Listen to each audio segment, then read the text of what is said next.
خاموش ہو جاتا ہوں. تھوڑا سا وقت ہے، قلیل وقت ہے، دو باتیں کر لیں گے.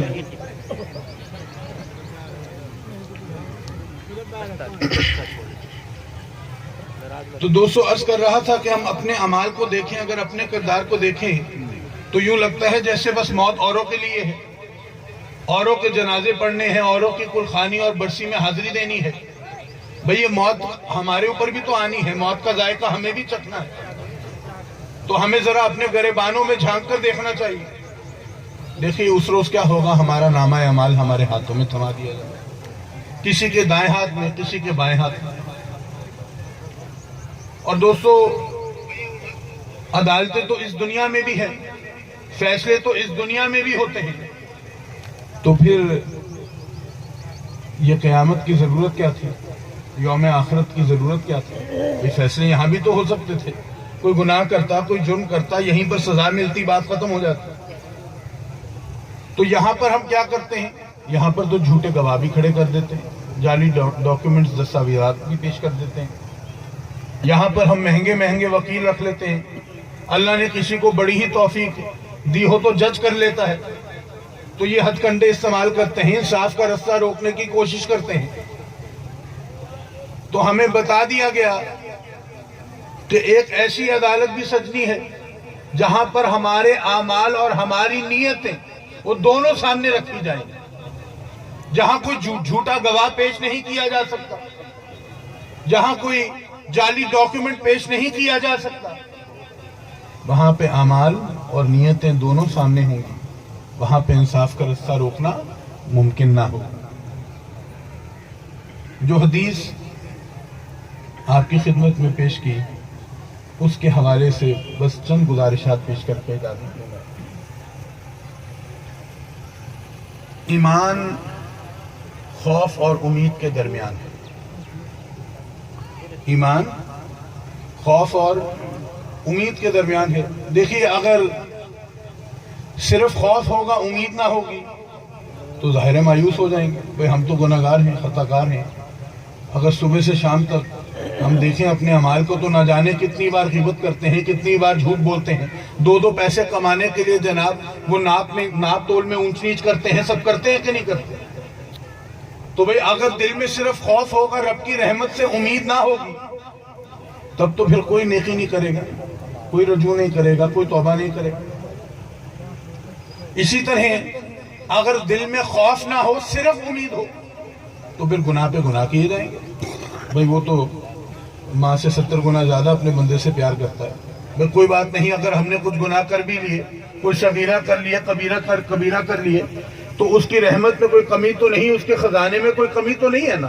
اس کا کیا ہے، وہ جو چاہتا ہے سو کرتا ہے، جس کو چاہے بخش دیتا ہے، تو ہمیں بھی بخش دے گا. تو اگر صرف امید ہوگی، خوف نہ ہوگا، پھر کیا ہوگا؟ پھر اسی طرف چلتے رہیں گے. تو کیا ہے، دل میں کچھ خوف بھی ہونا چاہیے اور اس کی رحمت سے امید بھی ہونی چاہیے. دیکھیے مثال کے طور پر حضور معراج کے سفر پر تشریف لے گئے، تو پھر آ کر ہمیں بتایا نا جہنم میں جو عذاب کے مناظر دیکھے تھے. اب آج کل اگر ہم دیکھیں ہمارے کیا حالات ہیں. بے مثال کے طور پر حضور نے دیکھا کچھ لوگ ایسے تھے جن کے سروں کو فرشتے انتہائی بڑے بڑے پتھروں سے کچل رہے تھے. حضور نے جبرائیل سے پوچھا یہ کون بدنصیب؟ تو جبرائیل نے بتایا حضور یہ وہ لوگ ہیں جو نماز نہیں پڑھتے، اس میں تاخیر کرتے تھے، اس میں سستی کرتے تھے. تو جو سر رب کی بارگاہ میں نہ جھکے وہ اسی لائق ہے، اسی قابل ہے کہ اس کو کچل دیا جائے. تو ذرا دیکھیے اپنے گریبانوں میں جھانکیے. ہم سب یہاں بیٹھے ہیں، ہم میں سے کتنے ہیں وہ جو 5 وقتہ نماز پڑھتے ہیں؟ اسی طرح حضور نے دیکھا کہ کچھ لوگ ہیں جن کے ناخن لمبے لمبے ہیں، تانبے کے ہیں، اور اپنے چہرے اور سینے کو اس سے نوچ رہے ہیں، کھرید رہے ہیں. حضور نے پوچھا یہ کون ہے؟ جبرائیل نے بتایا کہ یہ وہ ہیں جو اپنے بھائیوں کا گوشت کھایا کرتے ہیں، یہ وہ ہیں جو غیبت کیا کرتے ہیں. اب بتائیے آج کل ہماری خواتین وہ تو ہمیں بتا کر جاتی ہیں جی فلانے سے ملنے جا رہی ہوں، ذرا گوسپ کرنا ہے. ذرا غیبت کرنی ہے، ذرا حال احوال لیں گے، وہ جناب فلانی کے بارے میں بات کرنی ہے، ہمیں یہ بتا کر جاتے ہیں کہ غیبت کرنے جا رہے ہیں۔ اور مردوں کا بھی یہ حال ہے، دو ساتھ بیٹھ جائیں، ہو ہی نہیں سکتا کسی کی غیبت نہ کرے بیٹھ کے۔ ہمیں تو حدیث میں یہ تک بتایا گیا کہ غیبت زنا سے بھی بدتر گناہ ہے، اور عذاب قبر کی ایک بڑی وجہ بتائی گئی۔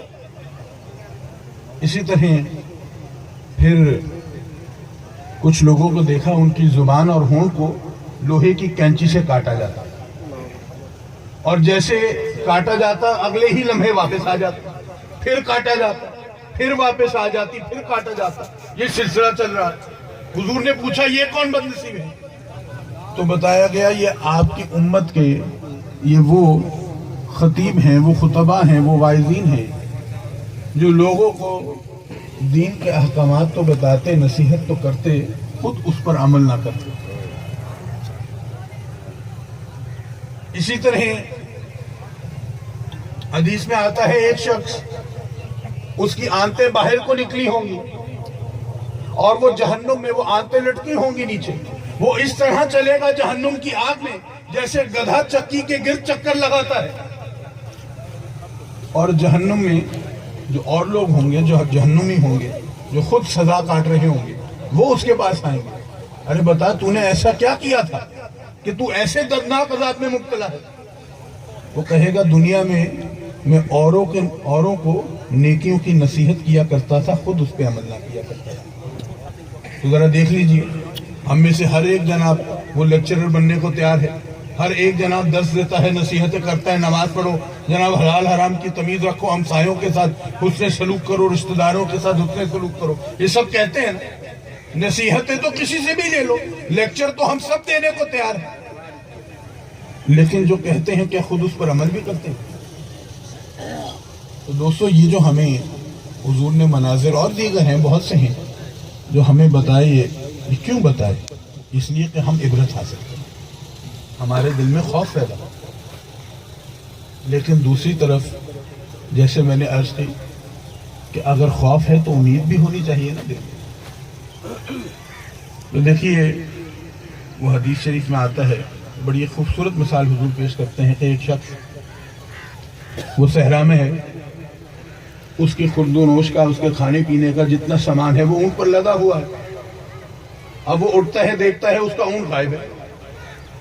اب ذرا سوچئے، صحرا ہے، ویرانہ ہے، ارد گرد کوئی آبادی نہیں، پانی کا کھانے پینے کا کوئی سامان نہیں، ایک قطرہ پانی تک نہیں ہوتا صحرا، اور ظاہر ہے کہ اوپر سے سورج بھی آگ برسا رہا ہے، نیچے ریت بھی، زمین بھی تپی ہوئی ہے۔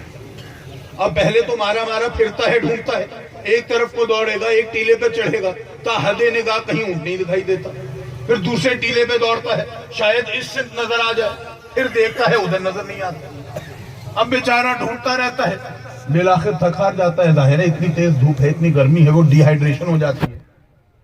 اب گویا اس نے تسلیم کر لیا کہ اب موت کا انتظار کرنے کے سوا کوئی چارہ نہیں۔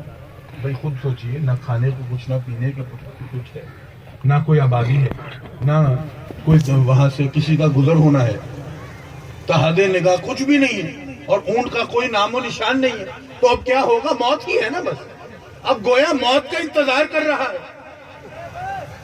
ایسے میں آنکھ کھلتی ہے تو دیکھتا ہے اونٹ سامنے کھڑا ہے، اور پہلے تو اس کی آنکھوں کو یقین نہیں آئے گا، آنکھیں ملے گا، پہلے اس کو یہ لگے گا نا کہ یہ تو میری آنکھیں شاید میرے ساتھ مجھے دھوکہ دے رہی ہیں، میرے ساتھ کھیل رہی ہیں۔ وہ اٹھتا ہے، اچھا جی، اس کی نکیل پکڑتا ہے، تسلی کرتا ہے، ہاں جی میرا ہی اونٹ ہے۔